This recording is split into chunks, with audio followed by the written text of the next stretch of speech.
Buenas tardes, ¿cómo están todas?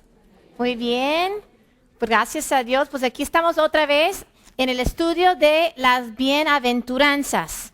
Entonces ya se acordarán que las bienaventuranzas se trata del sermón del monte que dio Jesús cuando nos dio las características de las personas que van a formar parte de su reino, porque estas son las personas realmente bienaventuradas.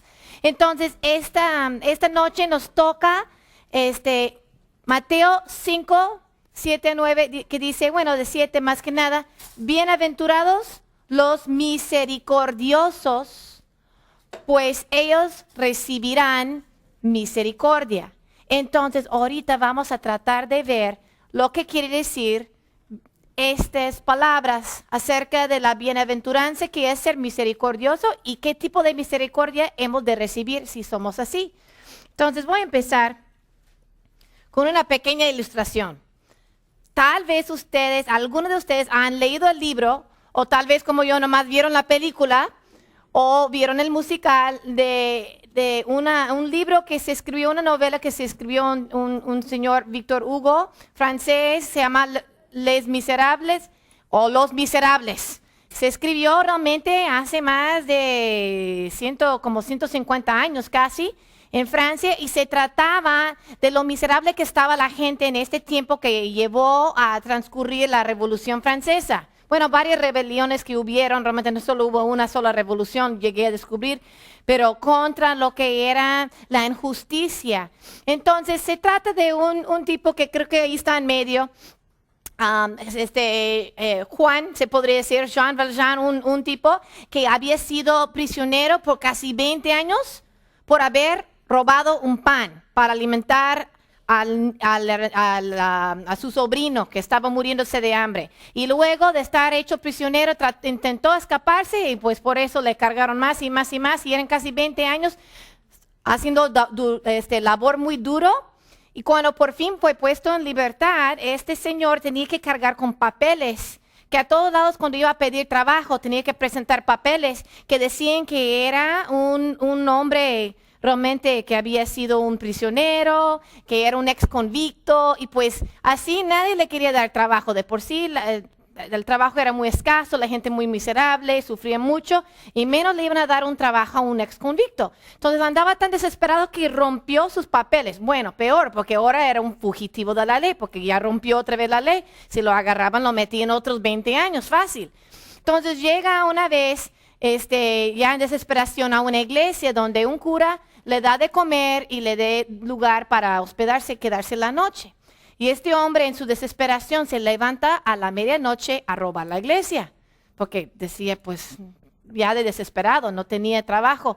Entonces, en la mañana viene la policía arrastrándolo, porque lo agarraron, y lo arrojaron frente al cura, con todo lo que había robado. Y dijeron, aquí está el ladrón. Entonces, para que lo recriminara el cura y lo llevaran de presa. Otra vez. Y el cura, en ese momento un hombre muy bondadoso, le dice, oh, no, este no me ha robado. Yo se lo regalé todas estas cosas. Y le dice, además, hijo, se te olvidó lo mejor. Y agarra unas candelabras de plata que están en la mesa. Y además de todo lo que había robado, le regala en ese momento frente a la policía, diciendo, vete en paz, hijo. Y este hombre se sale de allí y se quebranta, porque nunca había recibido la misericordia que recibió esta noche, la misericordia de que no lo arrojaran otra vez a la prisión. Aparte de la misericordia, recibió gracia encima de la misericordia, porque la misericordia era evitarle el castigo. La gracia era todavía más regalarle la candelabra. Entonces, este hombre tiene como un tipo de conversión. No se explica exactamente en términos cristianos como nosotros lo conocemos, pero básicamente se hace un hombre de bien. Después lo vemos un hombre próspero y haciendo actos caritativos para los pobres, y donde vaya siempre está haciendo el bien al pobre, pero todavía él siendo un fugitivo de la ley. Bueno, se transcurre varios años en lo que sucede toda la historia, pero hay un policía fanático que lo está persiguiendo todo el tiempo, porque este policía está de que la ley de la ley, Y este hombre es un fugitivo de la ley, si lo agarro lo meto a la cárcel. Entonces lo anda persiguiendo, en diferentes momentos se encuentran y siempre casi lo agarra y casi lo mete a la cárcel, pero el otro se huye.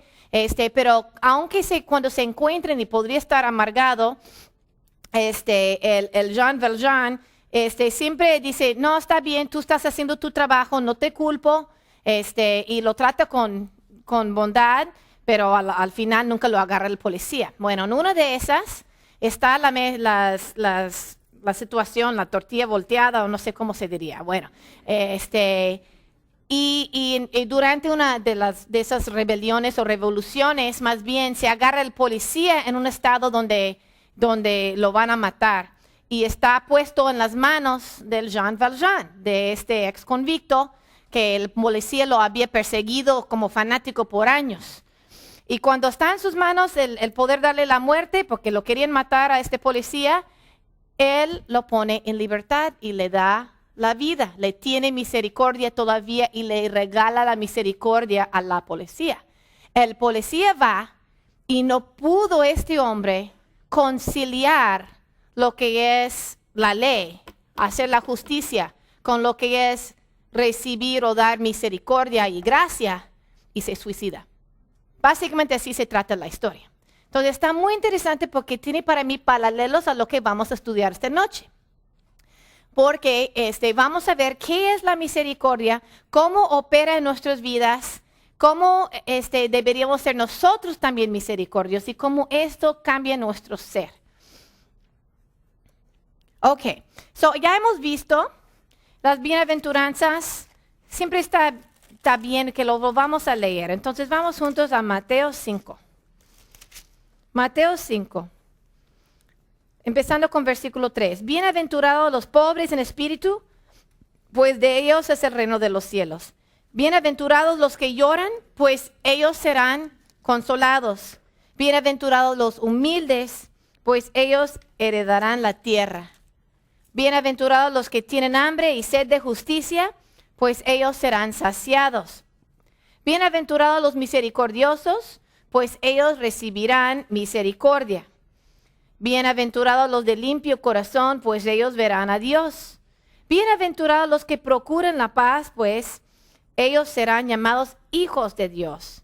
Bienaventurados aquellos que han sido perseguidos por causa de la justicia, pues de ellos es el reino de los cielos. Bienaventurados seréis cuando os insulten y persigan y digan todo género de mal contra vosotros falsamente por causa de mí. Esos son las bienaventuradas que estamos estudiando en este transcurso de este año. Entonces vamos a ver que las cualidades de las personas bienaventuradas que entran al reino del cielo son los siguientes. Son pobres en espíritu. Y ya dijimos que cuando son pobres en espíritu, pues reconocen su estado de bancarrota espiritual. No son altivos, no tienen nada que ofrecer a Dios. Se reconocen que son pobres espiritualmente y necesitan de Dios porque en sí no pueden. Son los que lloran, en segundo lugar. Son los que lloran porque están quebrantados por su pecado. Lloran por su reconocimiento y tristeza en su reconocimiento de su propio pecado y su necesidad de arrepentimiento. Son mansos, son humildes en reconocer, también dijimos, su estado espiritual. Tienen humildad, porque uno no puede llegar delante del trono de Dios con altivez y sentirse merecedor de todo, porque realmente nadie merecemos de la misericordia de Dios. Tienen hambre y sed de justicia. Quiere decir que busquen la justicia de Dios, porque la justicia no se la pueden hallar ellos solos. Vemos también algo interesante que leí, que fue interesante, que demuestra cómo estos primeros 4 características que ya hemos estudiado en los meses hasta acá, la fecha, tienen que ver e influir en los 4 siguientes características. Y tienen algo como hacen un juego juntos. Vamos a ver cómo así. Primeramente, los que reconocen su pobreza espiritual, que son pobres en espíritu, pueden reconocer su necesidad de misericordia. Si tú reconoces tu necesidad, sabes que necesitas misericordia. Y también vas a estar más dispuesto a mostrar la misericordia a otra persona. En segundo lugar, los que lloran por sus pecados buscarán lavarse hasta quedarse puros de corazón. En tercer lugar, los humildes y mansos, pues estos son los que siempre están haciendo la paz, los que son humildes, los que cuando estás en una pelea, cuando hay gente en bronca, como dicen en México, cuando están gente en guerra, pues es la altivez del espíritu, pues yo estoy ofendido y que tú me ofendiste y hasta que, o qué sé yo. Entonces, toma una persona muy humilde y manso para hacer la paz.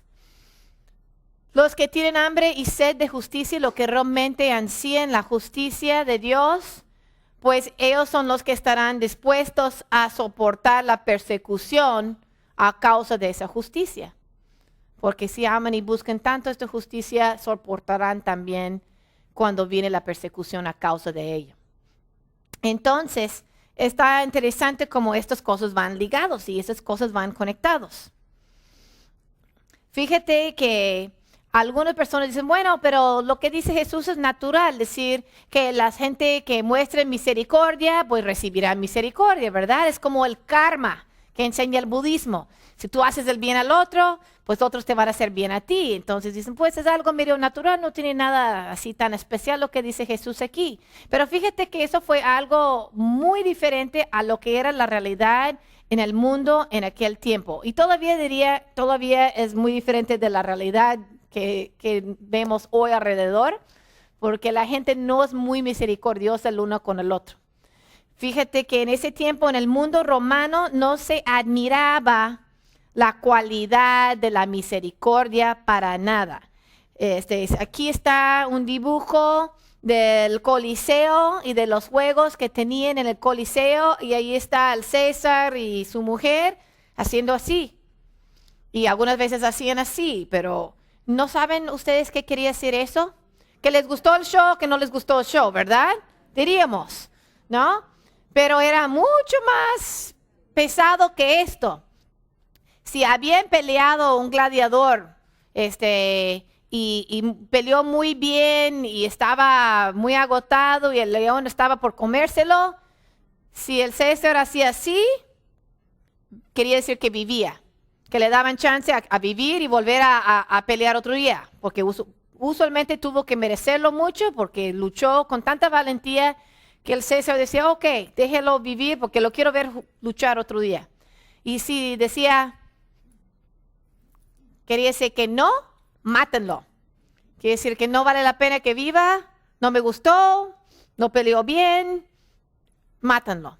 Y lo mataban. Y así era de cruel en público y no era nomás un show. Y yo digo, bueno, nosotros decimos, ay, qué crueles en ese tiempo, pero si te fijas también, ¿qué películas nos llaman la atención? O por lo menos a los niños y a todos, bueno, las películas de acción, explosiones, todo, qué sé yo, no, tal vez no a todos aquí, pero es decir, se llama la atención mucho y se venden muchos boletos. Es decir, las personas humanas, bueno, las personas que somos humanos, tendemos a buscar todavía la violencia y todo. Ahora, lo que consuela es cuando ves las películas ahora y son el hombre del espacio bombardeando a Los Ángeles y el Godzilla, que hacen todo eso, las momias o angas o mangas.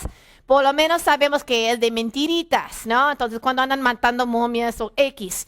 Bueno, decimos, es de mentiritas, ya todos hemos hecho el tour en los estudios universales y vemos que no es cierto, no estamos matando a nadie, son los efectos especiales y todo lo demás, ¿verdad? Y nos consuela. Pero de todos modos nos interesa verlo. Bueno, en los tiempos romanos no eran efectos especiales.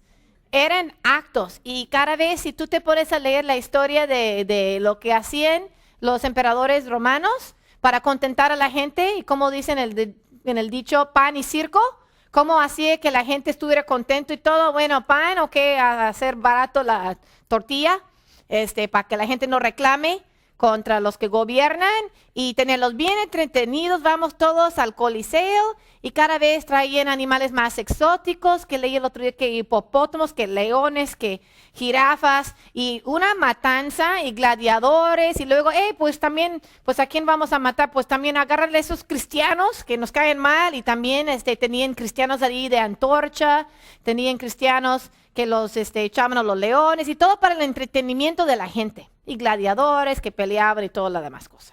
Entonces era una cultura muy cruel. Tal vez nosotros pues hoy día lo hacemos en película, no lo hacemos en carne y hueso tanto, pero ese apetito de la gente estaba muy suelto y no tenían misericordia. Fíjate que también otro derecho en la ley romana era de patria potestas. Patria quiere decir de padre, o bueno, pensamos que es del país, pero en ese momento quiere decir del padre. Quiere decir que también cuando nacía un niño, el padre tenía derecho sobre la vida de ese niño y podía hacer lo mismo que en el Coliseo. Así, que viva mi niño, o así, ¿sabes qué? No. Y si ponían el dedo para abajo, quiere decir que el niño lo ahogaban, lo mataban allí. Entonces era una sociedad muy cruel. Fíjate que también en la crucifixión de nuestro Jesús sabemos la crueldad y pensamos que el crucifijo fue algo muy raro, algo muy único, que se usó en el caso de nuestro Señor, pero la verdad es que los romanos habían crucificado a miles de personas antes y después de Cristo. Si se fijan que Jesús también estaba allí, al lado de él estaba el ladrón en la cruz, ¿verdad? Y ladrón, no decía matón en la cruz, ladrón. A lo mejor no había ni matado a nadie, pero nomás por robar, también estaban dispuestos a crucificar. Entonces los romanos eran un pueblo muy sin misericordia, por eso habían podido conquistar la mayor parte del mundo conocido en estos tiempos, por poder entrar y conquistar sin misericordia a los pueblos. Fíjate que en algunos casos, pues uno diría, bueno, los judíos, ¿no? Pues traen la palabra de Dios, que dice en Miqueas, ¿verdad? Que qué es lo que el Señor pide de mí, sino, amar la justicia y la misericordia y andar humildemente con nuestro Dios, así nos pide. Pero muchos de los judíos en esos días se habían vuelto tanto en el legalismo de sus reglas y sus reglamentos y su ley y que no podían ver ya la misericordia como una cosa que desearse. Fíjate, por ejemplo, en el caso que se leyó hace rato, de hablar de la parábola del buen samaritano, que ese hombre judío que estaba lastimado en el camino, pasó por su lado el levita, el religioso, los religiosos de Israel, y veían el hombre lastimado y pues andaban muy apresurados y no les importaba pararse a socorrer. Tenían sus quehaceres que hacer en el templo o donde sea. Entonces realmente para ellos era más importante mantener su legalismo, sus leyes, que hacer misericordia. De hecho, cuando Jesús mostró misericordia en sanar en el día de reposo, ¿qué hicieron? Dijeron, ay, qué bueno, Jesús, que sanaste a este pobre ser, tan malito que estaba. No, ellos le acusaron, mira que está haciendo trabajo en el día de reposo, y ponían el seguir sus reglas porque ellos tomaron lo que era la ley de Dios, y luego aparte construyeron un montón de reglitas, de interpretaciones sobre la ley, y ahora no era suficiente cumplir la ley, sino cumplirlo según las interpretaciones de ellos, con todos sus reglamentos muy estrictos. Y para ellos, el que Jesús sanara en el día de reposo era una afrenta, porque estaba haciendo trabajo cuando tenía que estar en el día de reposo. Entonces vemos que también los judíos religiosos estrictos no tenían tampoco tanta misericordia, y de hecho estos dos grupos se unieron. ¿Para qué? Para matar a Jesús. Los judíos religiosos junto con los romanos, y el acabose. Vemos que cuando uno dice, pues es el karma, ¿no? Si uno hace bien al otro, si uno muestra misericordia a otro, le van a mostrar misericordia a uno. Bueno, tiene cierto tú sabes, cierto sentido, pero vamos a ver que en el caso de Jesús, él fue el hombre más misericordioso jamás conocido en este mundo. Jesús, ¿qué es lo que hizo Jesús? Sanó al leproso, sanó al paralítico, sanó al sordo mudo, sanó, pero por todos lados, hasta levantó de los muertos. El hijo de la viuda, hasta la hija de Jairo, tantas cosas que hizo Jesús en todo su ministerio. Comía con los pecadores, perdonó a la mujer encontrada en adulterio. También era misericordioso para con los niños. Decía, no, tráiganme los niños, no, que los discípulos no los hicieran a un lado, sino sufrir a los niños venir hacia mí. Él quería estar con ellos y bendecirles con su cariño, con su amor tierno para con los niños. Entonces era el hombre definitivamente más misericordioso jamás en el mundo. La misericordia de Dios se muestra más que nada en que estando en el cielo, Él tomó la forma del ser humano, caminó aquí, sufrió igual que cada uno de nosotros, hambre, sed, calor, dolor, todo, también porque su misión última era la cruz. Entonces, a pesar de haber sido el hombre más misericordioso jamás en la historia, lo crucificaron. Entonces, vemos que la misericordia no es nada más devuelto porque uno es misericordioso. Vemos que es algo espiritual más allá del significado de la frase de Jesús. Entonces, ¿cómo vamos a definir la misericordia? La misericordia es hacer algo en beneficio de alguien en necesidad. Entonces, es compasión en acción. Entonces, cuando alguien va a mostrar misericordia, puede ser aquí como darle de comer a alguien que tenga hambre, cubrirle a alguien que tenga frío, ayudarle a alguien que esté accidentado, que esté lastimado. Entonces son muchas formas comunes que uno piensa en mostrar misericordia. Es ver una necesidad y tratar de suplirla para que la persona no sufra de esa necesidad que tenga. Vemos que el Señor es misericordioso y así como esos versículos hay muchos más en toda la Biblia que hablan de la misericordia, como en Salmo 119, 64 dice, la tierra, oh Señor, está llena de tu misericordia. Lamentaciones 3, 22, 23 dice que las misericordias del Señor jamás terminan, pues nunca fallan sus bondades, son nuevas cada mañana. Grande es tu fidelidad. Entonces vemos que eso aplica a la vida de nosotros porque Dios en su misericordia todos los días nos da de su gracia. Dice que Él hace caer la lluvia sobre justos e injustos. En su misericordia nos da tantos bienes, tanto que nos alivia nuestro sufrimiento en muchos sentidos, pero tal vez el sentido más importante de la misericordia, porque lo recibimos en muchas formas, pero una forma especial que nos es muy importante como creyentes es entender la misericordia que tiene que ver con el perdón de pecados. Y fíjate que Tito 3:5 dice, Él nos salvó no por obras de justicia que nosotros hubiéramos hecho, ¿verdad? No porque nosotros tuviéramos algo en sí que merecía, sino conforme a su misericordia. Entonces, la misma salvación, el perdón de los pecados, Dios nos lo otorga por su misericordia. Hay un salmo precioso que habla de esto desde el Antiguo Testamento. Es un concepto a través de toda la Biblia. Salmo 130, del 1 al 7 dice, desde lo más profundo, Señor, he clamado a ti. Señor, oye mi voz, estén atentos tus oídos a la voz de mis súplicas. Señor, si tú tuvieras en cuenta las iniquidades, ¿quién, oh Señor, podría permanecer? Pero en ti hay perdón para que seas temido. Espero en el Señor, en Él espera mi alma y en su palabra tengo mi esperanza. Mi palabra, gracias. Mi alma espera al Señor más que los centinelas de la mañana. Sí, más que los centinelas a la mañana. Oh Israel, espera en el Señor, porque en el Señor hay misericordia y en Él hay abundante redención.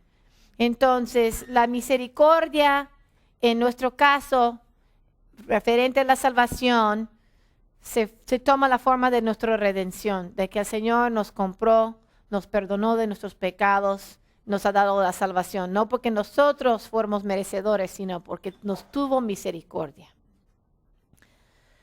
Entonces, ¿cómo caben los atributos? Eso es un punto algo interesante.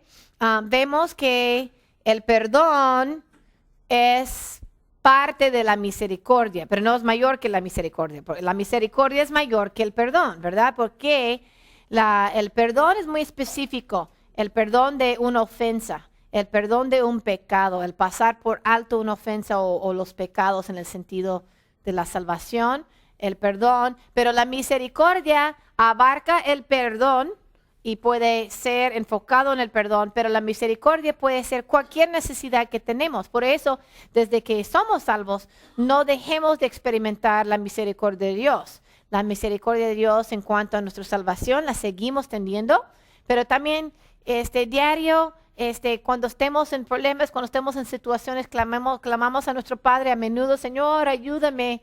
Señor, mi carrito me dejó tirado por aquí, en tu misericordia, ayúdame a salir adelante. Y bueno, vemos que en una circunstancia Dios manda a alguien, algo pasa, salimos adelante, estamos en un aprieto, no sabemos cómo vamos a salir de eso, pero el Señor provee por el pan de cada día, provee por nuestras necesidades físicas y podemos darle gracias porque son las misericordias de Dios cada día que experimentamos en nuestra vida. Entonces está la misericordia del perdón y la misericordia más amplia que cubre cualquier necesidad nuestra, que Dios nos satisface por su misericordia.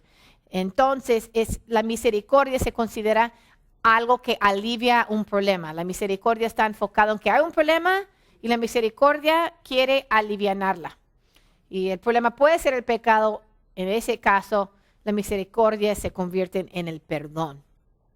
Pero vemos que entonces la misericordia es más amplio que el perdón y todavía la misericordia se deriva del amor de Dios, que es más amplio que la misericordia. Porque la misericordia viene porque Dios nos ama.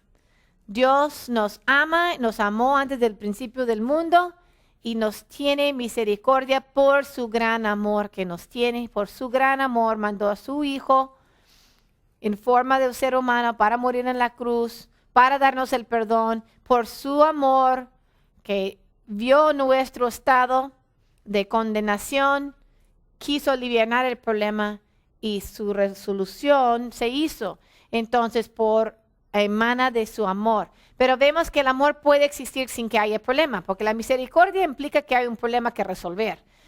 El amor puede ser, por ejemplo, decir que el padre ama al hijo, el hijo ama al padre, ¿verdad? En el caso de Dios Padre y el Hijo Jesús, y pues no hay un problema allí, no hay un problema que resolver.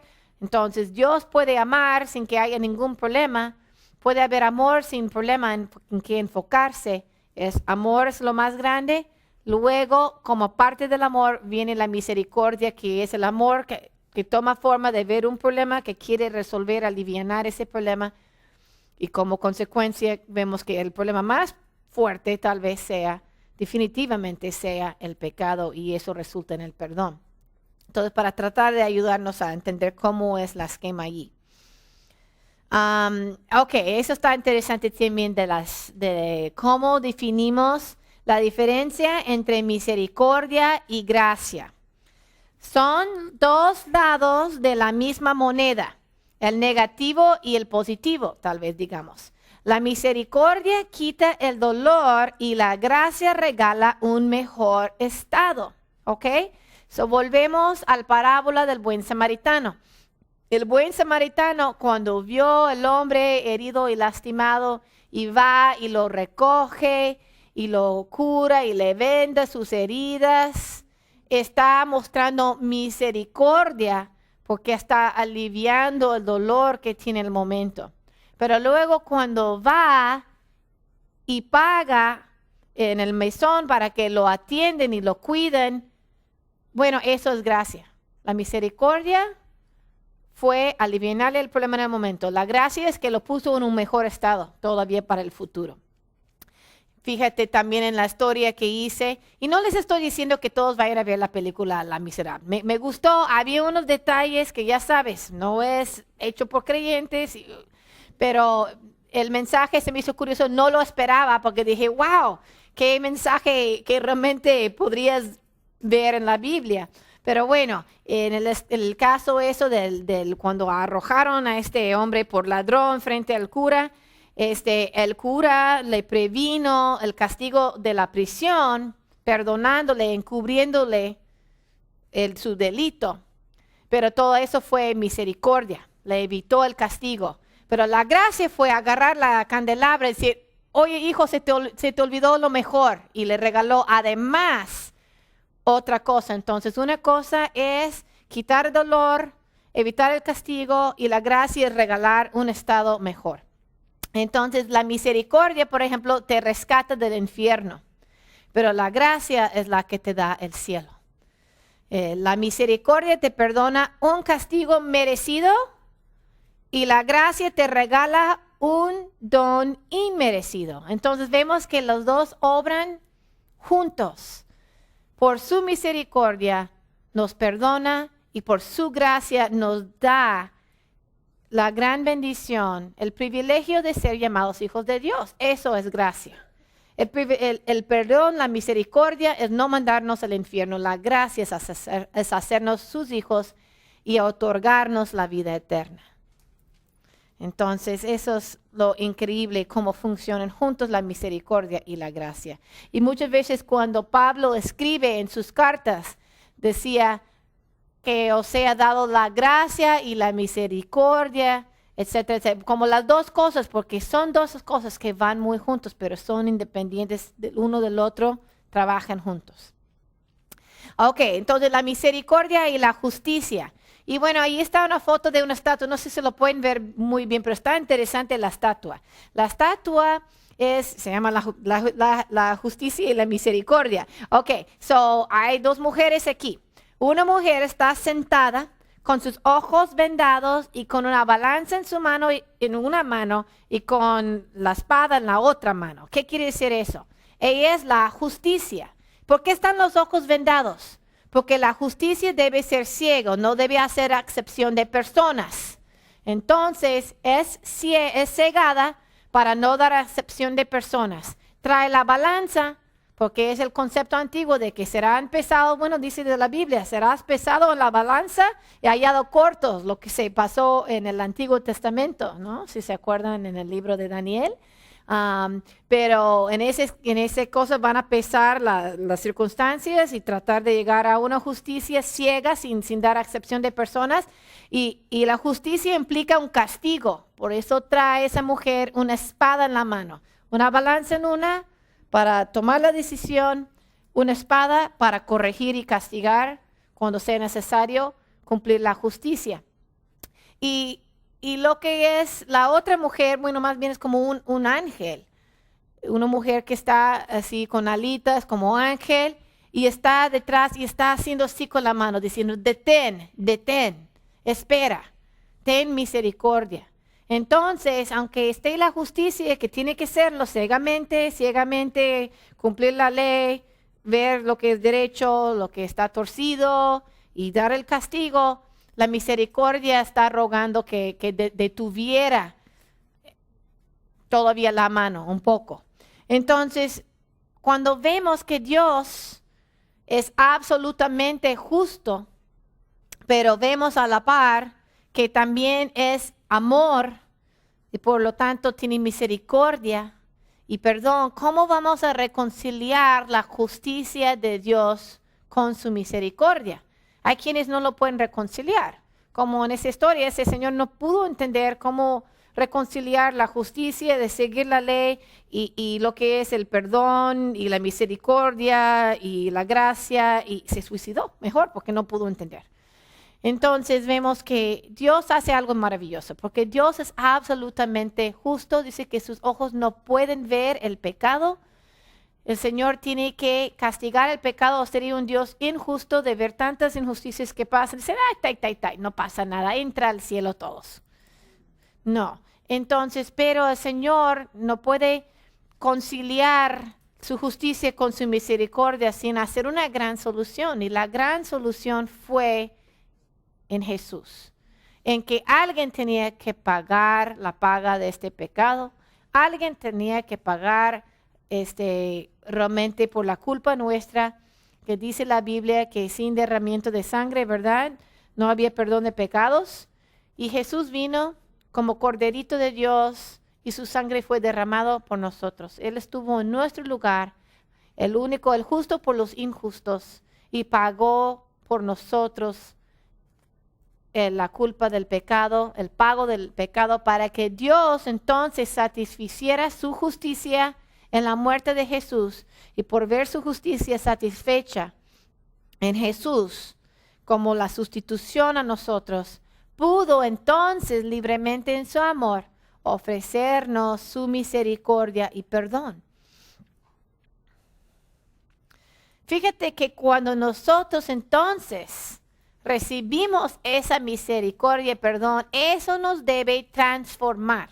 Eso nos debe hacer otro tipo de persona y debe entonces notarse en nuestra conducta. Vimos que realmente cuando estamos hablando de Mateo 5 y de las bienaventuranzas, esas son las características de las personas que son salvos, y esas son las características que seguirán mostrando durante su vida ya salvos, porque van a ser características que siguen teniendo. Para entrar al reino de Dios, primero tienes que reconocer que estás en bancarrota espiritual. Tienes que llorar por tus pecados. Tienes que anhelar la justicia de Dios. Tienes que ser manso, humilde, y para poder realmente entrar al reino de Dios. Y también, una vez adentro del reino de Dios, tú vas a seguir demostrando esas características. Eso va a ser el fruto de la salvación que se va a evidenciar en tu vida. También la misericordia es así. La misericordia lo vas a demostrar porque tú has recibido misericordia. Y entonces vemos las dos cosas. Está muy interesante aquí Mateo 25:35. Bueno, vamos a leer ahí. Desde Lucas 6:36 dice, sed misericordiosos así como vuestro Padre es misericordioso. Entonces es un mandato ya para nosotros, sus hijos, de seguir su ejemplo de la misericordia. Pero vamos a ver en el juicio final, y voy a leer desde un poquito antes del 35. Mateo 25:31. Pero cuando el Hijo del Hombre venga en su gloria y todos los ángeles con él, entonces se sentará en el trono de su gloria. Y serán reunidos delante de él todas las naciones, y separará a unos de otros, como el pastor separa las ovejas de los cabritos. Y pondrá las ovejas a su derecha y los cabritos a su izquierda. Entonces el rey dirá a su derecha, venid benditos de mi Padre, heredad el reino preparado para vosotros desde la fundación del mundo. Porque tuve hambre y me diste de comer, tuve sed y me diste de beber. Fui forastero y me recibisteis. Estaba desnudo y me vestisteis, enfermo y me visitasteis, en la cárcel y vinisteis a mí. Entonces los justos le respondieron, Señor, ¿cuándo te vimos hambriento y te dimos de comer, o sediento y te dimos de beber? ¿Y cuándo te vimos como forastero y te recibimos, o desnudo y te vestimos? ¿Y cuándo te vimos enfermo o en la cárcel y vinimos a ti? Respondiendo el rey les dirá, en verdad os digo que en cuanto lo hiciste a uno de estos hermanos míos, aun a los más pequeños, a mí lo hiciste. Entonces dirá también a los de su izquierda, apartaos de mí, malditos, al fuego eterno que ha sido preparado para el diablo y sus ángeles. Porque tuve hambre y no me diste de comer, tuve sed y no me diste de beber. Fui forastero y no me recibisteis, estaba desnudo y no me vestisteis, enfermo en la cárcel y no me visitasteis. Entonces ellos también responderán diciendo, Señor, ¿cuándo te vimos hambriento, sediento, como forastero, desnudo o enfermo en la cárcel y no te servimos? Él entonces le responderá diciendo, en verdad os digo que en cuanto no lo hicisteis a uno de los más pequeños de estos, tampoco a mí lo hicisteis. Y estos irán al castigo eterno, pero los justos a la vida eterna. Entonces está interesante lo que dice aquí, y dice que cuando les dice a los justos, entran, heredar el reino preparado para vosotros desde la fundación del mundo. está hablando de la salvación. Porque realmente la salvación, ahora estamos confundidos. Dijimos la salvación no es por nuestros méritos, que por gracia habéis sido salvos por medio de la fe, esto no de vosotros. Ya dijimos por la misericordia de Dios. Pero bueno, está diciendo, por los frutos los conoceréis. Habrá mucha gente que en aquel día, bueno, sí, Señor, Señor, yo te conozco. Apartados de mí, jamás os conocí.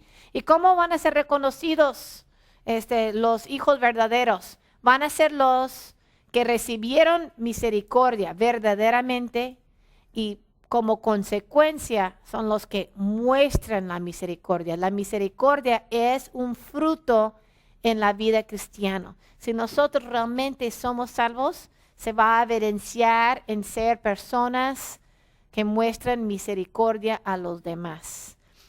En este caso, el Señor pone muchos ejemplos específicos. Por eso todavía el día de hoy en la iglesia hay ministerio de la cárcel, hay ministerio del hospital, hay ministerio de juntar comida, hay ministerio de mandar gente a diferentes países a servir donde hay gente muy humilde y necesitada, porque esto es algo que manda el Señor. Esto es un acto de misericordia que refleja el carácter de nuestro Dios. Y muchos dicen, bueno, entonces, ¿quién va a hacer todo eso? Y hay una canción listo, que son ustedes mis manos, son ustedes mis pies, vayan y hagan mi obra. Y su obra también tiene que ver con la misericordia. Muchas veces a través de demostrar la misericordia en una forma física, se llega a poder hablar de la misericordia aún más grande que la misericordia espiritual de Dios, que es el perdón que se puede obtener por los pecados. Me acuerdo siempre de este milagro que hizo Jesús cuando curó a un paralítico. Cuando primero llega y ve el paralítico, en vez de nomás curarlo, le dice primero, tus pecados son perdonados. Y pues los religiosos judíos se alarmaron. ¿Cómo es esto que perdona pecados? Y después Jesús dijo, bueno, para que vean que el Hijo del Hombre tiene potestad para perdonar pecados, le dijo, levántate y camina. El Señor puso primera prioridad en perdonar sus pecados, que era a la vista de toda la gente más importante que se curara de su enfermedad, de estar paralítico, pero Jesús supo que todavía más importante era el perdón de sus pecados, y así es en el caso de cada uno de nosotros. Entonces vemos que nosotros, si somos realmente hijos de nuestro Señor, vamos a ser misericordiosos como nuestro Padre en el cielo. Entonces, como dijimos, la misericordia más grande, aún después de hacer muchas cosas buenas que deberíamos de hacer siempre, es tener la misericordia de evangelizar a otros. San Agustín dijo algo interesante: si lloro por el cuerpo del alma que se ha marchado, ¿no debería llorar por el alma de la cual Dios se ha marchado? Fíjate que si tú vas a un funeral, vas a ver cómo la gente llora. Si vas al cementerio, la gente llora y llora y llora por el cuerpo que se ha ido de la persona.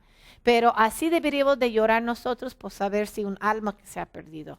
Y tal vez poco lo hacemos. Todavía es 1000 veces peor perderse el alma que perderse nomás el cuerpo.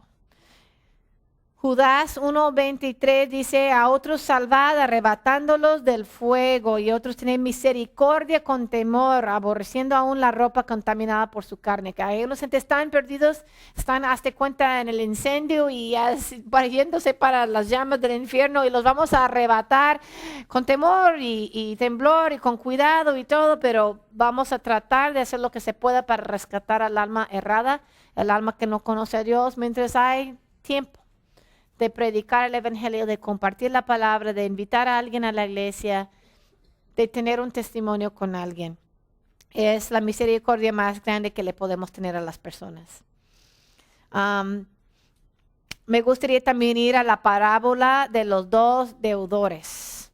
Eso también es una parábola muy significante que enseñó Jesús. Mateo 18, del 21 al 35. Entonces se le acercó Pedro y le dijo, Señor, ¿cuántas veces pecará mi hermano contra mí que yo haya de perdonarlo? hasta 7 veces, como diciendo, ya estoy cansado de perdonarle al hermanito aquí que siempre me ofende, siempre hace el mismo pecado y lo tengo que seguir perdonando. Y Jesús le dijo, no te digo hasta 7 veces, sino hasta 70 veces 7. Wow, demostrando el perdón inmenso de Dios. Por eso el reino de los cielos puede compararse a cierto rey que quiso ajustar cuentas con sus siervos. Y al comenzar a ajustarlas, le fue presentado uno que le debía 10,000 talentos. Pero no teniendo él con qué pagar, su señor ordenó que lo vendieran junto con su mujer e hijos y todo cuanto poseía y que se le pagara la deuda. Entonces el siervo cayó postrado delante de él, diciendo, ten paciencia conmigo y todo lo pagaré. ¿Era cierto? ¿Iba a poder pagar? No, era imposible. Pero el hombre desesperado, rogando por la misericordia. Y el señor de aquel siervo tuvo compasión y lo soltó y le perdonó la deuda. No dijo, ok, ya veremos si me pagas. Y el hombre, imagínate los nervios y a ver cómo hacía para pagar. No, le perdonó todo, completamente. Pero al salir aquel siervo, encontró a uno de sus consiervos que le debía 100 denarios. Bueno, si no tienen la idea, básicamente cuando 10,000 talentos, un talento equivale aproximadamente 21 kilogramos de plata. Entonces 10,000 talentos y cada talento 20 kilos de plata. En términos de hoy, creo que cada onza de plata vale por $20. Bueno, eran millones de dólares. Era una suma enorme, enorme. Yo no creo que este rey le haya prestado porque le dice, oye, patrón, me prestas para, qué sé yo, para mi Navidad o para la quinceañera de mi hija o para X, porque ¿quién le iba a haber prestado millones y millones de dólares? Yo creo que a lo mejor, no sé, es una idea que tengo, a lo mejor este siervo a lo mejor hurtó o robó o apostó con el dinero o las cosas de su amo, de este señor. Ha de haber hecho algo para, o mal manejó las finanzas de su señor, hizo algo para causar una deuda terrible, porque entrar en una deuda de tantos dinero es casi muy difícil de entender. Pero cuando encuentra el consiervo que le debía 100 denarios, un denario valía 4 gramos de plata, o el equivalente del salario de un día. Entonces, pues, realmente era como 3 meses de salario, cuando mucho, que pues sí era una suma, pero no nada comparado con los millones que se le acaban de ser perdonados. Se le acababan de ser perdonados. Y él sale y agarra al otro consiervo, le dice, paga lo que debes. Entonces su consiervo, cayendo a sus pies, le suplicaba diciendo, ten paciencia conmigo y te pagaré. Las mismas palabras que él acababa de decir en su propia circunstancia parecida. Sin embargo, él no quiso, sino que fue y lo echó a la cárcel hasta que pagara lo que debía. Siempre me hacía tan curioso cuando en esos días antiguos, qué forma de hacer que la gente pagara sus deudas, echarlos a la cárcel. Si estás en la cárcel no puedes trabajar, entonces menos vas a pagar la deuda. Entonces realmente era una condena perpetua, a menos de que tuvieras algún pariente rico que tuviera misericordia de ti y te sacara.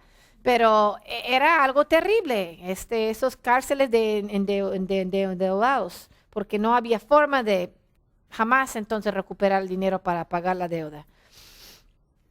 Entonces, así cuando vieron sus consiervos lo que había pasado, o que eran 2 empleados del mismo señor, y los demás empleados se dieron cuenta de lo que pasó. Se entristecieron mucho y fueron y contaron a su señor todo lo que había sucedido, porque bien que se daban cuenta. Entonces, llamándolo a su señor, le dijo, siervo malvado, te perdoné toda aquella deuda porque me suplicaste. ¿No deberías tú también haberte compadecido de tu consiervo, así como yo me compadecí de ti? Y enfurecido, su señor lo entregó a los verdugos hasta que pagara todo lo que le debía. Él nunca jamás, ¿verdad? Y así también mi Padre Celestial hará con vosotros si no perdonáis de corazón cada uno a su hermano. Entonces, vamos a ver realmente también lo que es el fruto de la vida cambiada. Si realmente hemos recibido el perdón de nuestro Señor, si realmente hemos llegado a ser hijos de Dios, hemos recibido tan gran perdón, tanta misericordia de Dios hacia nosotros, se debe mostrar una vida cambiada. Este hombre se vio que realmente ese hecho, aunque Dios ahí ofrece la misericordia, ofrece el perdón, este señor no supo lo que realmente era ser perdonado, que le haya cambiado, que le haya convertido el corazón, porque entonces hubiera tenido misericordia en su consiervo y en perdonarle la deuda muy pequeña que le debía y no lo tuvo. Entonces esto se nos señala a nosotros también de examinar nuestras vidas. Si nosotros tenemos este reconocimiento de la misericordia tan grande que se nos ha sido otorgados, para que nosotros también respondemos mostrando la misericordia a otras personas. Es una evidencia del fruto de la salvación. Entonces vamos a ver que nosotros, siendo misericordiosos, recibiremos la misericordia, no la misericordia del hombre, sino la misericordia del mismo Señor y Dios del universo. Entonces es tan importante este hecho de la misericordia como un aspecto entre los atributos de Dios. Tiene que ver con la salvación misma nuestra y debe evidenciarse en la misericordia que le tenemos a los demás a nuestro alrededor, sea con las ofensas pequeñas o grandes, sea perdonar o sea mostrar misericordia en otras formas, ayudándoles a las personas necesitadas en la forma que necesiten y sobre todo evangelizando y apuntándoles hacia la misericordia de nuestro Dios y Padre, que es lo más importante. Entonces, ahí vamos a terminar el estudio de hoy, de la misericordia. Vamos a pedir que el Señor nos ayude a todos nosotros a aplicar su palabra a nuestro corazón. Señor, te doy gracias porque nos das el privilegio de estar aquí reunidos esta noche, de abrir tu palabra, de estudiar, de reconocer las verdades tan grandes, Señor, que hay en tu palabra, Señor, y la importancia que tiene la misericordia en nuestras vidas. Señor, te pido que realmente sea cierto que cada mujer aquí sepa lo que es recibir la misericordia tuya a través del perdón de sus pecados. Y Señor, que esto refleja realmente una vida cambiada en que quieren mostrar misericordia a los demás alrededor, haciendo actos de misericordia, de bondad para con la gente que necesiten de ello en cualquier circunstancia y sobre todo también apuntándoles hacia la misericordia y perdón tuyo, Señor, que pueden recibir también como la salvación. Señor, ponemos esta noche en tus manos y pedimos que bendigas el tiempo que vamos a compartir en las mesas y bendigas a cada hermana que está aquí y a cualquier persona que esté aquí que no te conozca realmente llegue a conocer de tu misericordia, de tu perdón y de tu gracia, Señor, que no solo nos perdona el castigo, sino nos regala el cielo y el ser hijos tuyos. Te agradecemos por tan gran bondad y amor que nos tienes. En el nombre de Cristo te lo pedimos. Amén.